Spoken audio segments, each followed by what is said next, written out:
In this video, we're going to examine the Sudetenland Crisis of 1938. The crisis gave the British Prime Minister, Neville Chamberlain, an opportunity to put his policy of appeasement into practice. Chamberlain hoped that by negotiating with Hitler and making concessions, he could prevent another European war. However, as the crisis developed, Hitler repeatedly increased his demands. Before the First World War, the Sudetenland had been part of the Austro-Hungarian Empire. Following Austria-Hungary's defeat, the post-war settlement broke up the empire and created several new countries. The Treaty of Saint-Germain, which formed part of the post-World War I settlement, created the new state of Czechoslovakia. As a result, the Sudetenland became part of Czechoslovakia, even though approximately 3.5 million Germans lived there. These Sudeten Germans had previously been subjects of the Austro-Hungarian Empire, but now found themselves living inside the newly created Czechoslovak state. The Sudetenland was located in the west of Czechoslovakia, along its border with Germany. The Sudetenland was important because it contained more than 3.5 million German-speaking people. It was also important to Czechoslovakia's security. Czechoslovakia was one of the strongest new states created by the peace treaties of 1919. It had strong, well-fortified borders, particularly in the west. Many of these defences were located in the Sudetenland, therefore losing the area would make Czechoslovakia much more difficult to defend. Hitler disliked the very existence of Czechoslovakia for several reasons. Firstly, it had been created by the Treaty of Saint-Germain as part of the post-World War I settlement. Secondly, Czechoslovakia had built alliances with France and Soviet Russia. Finally, Czechoslovakia had a democratically elected government. After the Anschluss with Austria, Hitler turned his attention towards Czechoslovakia. The German-speaking population of the Sudetenland gave him an excuse to interfere in the country. The Sudeten Germans were led by Konrad Henlein, the leader of the Nazis in the Sudetenland. Henlein claimed that the Sudeten Germans were being discriminated against by the Czech-dominated government. Hitler encouraged Henlein to campaign for independence and promised that he could depend on Germany's support.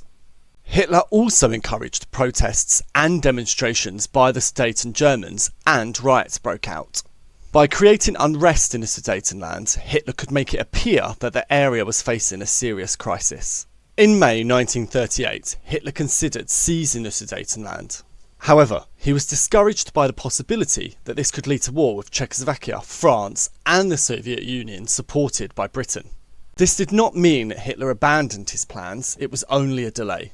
By September 1938, Western politicians feared that Hitler would use force unless they could find a peaceful solution.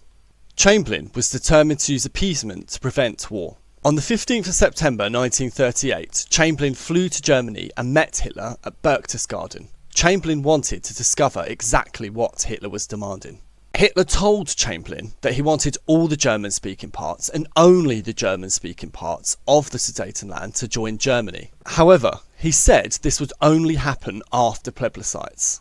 Remember, a plebiscite is a vote in which the people of an area decide which country they wish to belong to. Chamberlain returned home and gained support of France for Hitler's proposal. Britain and France then pressured President Beneš of Czechoslovakia to accept the deal. Beneš realised that he could not depend on Britain and France to support Czechoslovakia if Hitler invaded. Only Soviet Russia promised to help. Chamberlain returned to Germany and met Hitler again at Godesberg on the 22nd of September. Hitler was surprised that Chamberlain had persuaded France and Czechoslovakia to accept his original demands. Instead of accepting the proposed settlement, Hitler demanded more. He now wanted Germany to occupy the Sudetenland immediately. There would be no plebiscites. Chamberlain was disappointed and returned to London. Following the Godesberg Meeting, Britain began preparing for war. Trenches were dug to protect people from air raids, children were evacuated, and gas masks were distributed. War over Czechoslovakia at the end of 1938 now appeared to be a real possibility. During the preparations for war, Chamberlain received a note from Hitler inviting him to a conference of the four powers to be held in Munich. In summary, the Sudetenland had become part of Czechoslovakia following the post-war peace settlement.